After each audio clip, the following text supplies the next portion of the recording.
अस्सलाम वालेकुम। मुझे कहते हैं नाज़ो, मैं यूँ ही मैं रहती हूँ, मेरे 2 बच्चे हैं, एक मेरा हस्बैंड है और आज मैं बनाने जा रही हूँ पुलाव, मटन पुलाव। ये रेसिपी मैंने वीकेंड पे ही बनाई थी, लेकिन 3 रेसिपी एक साथ थी शॉर्ट में नामुमकिन है, क्योंकि हम उसे अच्छे तरीके से मैं उसे एक्सप्लेन नहीं कर पाती। तो ये रेसिपी जो है वो मेरी है मटन पुलाव की।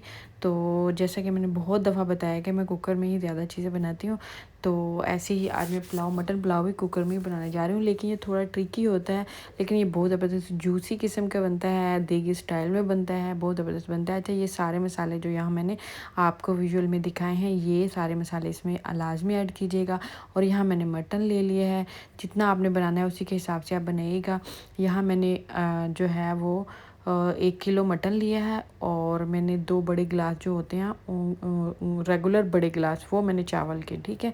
और उनको मैंने सोक करके रख दिया था 30 मिनट। और हर चावल का अपना अपना होता है, आप उसी के हिसाब से कीजिएगा, ठीक है। और इनको मैंने ये सारे मसाले डाल के मटन डाल के और ये अदरक रहता था वो भी मैंने इसके अंदर डाल दिया। और थोड़ा सा मैंने इसके अंदर ऑलिव ऑयल ऐड किया है, चाहे तो आप कुकिंग ऑयल ऐड कर रही हैं, जैसे भी आपके पास अगर कोई भी ऑयल हो वो ऐड करें, या घी जो भी ऐड हो।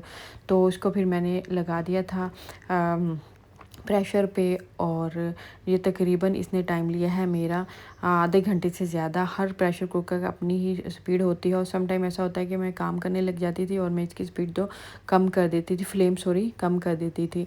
तो ये रेडी हो चुका है अब, और इसके अंदर मैंने चावल ऐड कर दिए हैं। अच्छा, चावल का मैंने पहले भी आपको बताया था, पानी इतना होना चाहिए, अगर हम इसके अंदर फिंगर अपनी ऐड करें तो उसका जो फर्स्ट पार्ट है उतना पानी इसके अंदर होना चाहिए चावल डालने के बाद।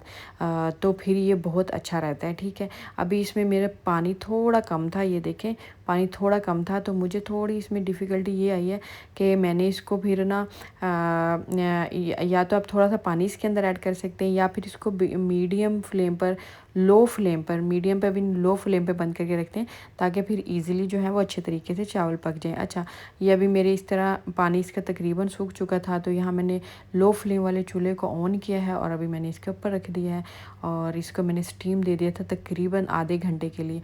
अभी चावल जो है मेरे फुल्ली रेडी हो चुके हैं और बहुत ज़बरदस्त हैं। मतलब जल्दी ठंडे नहीं होंगे, हम खाते रहेंगे। तो आई होप कि आपको ये मेरी रेसिपी पसंद आएगी।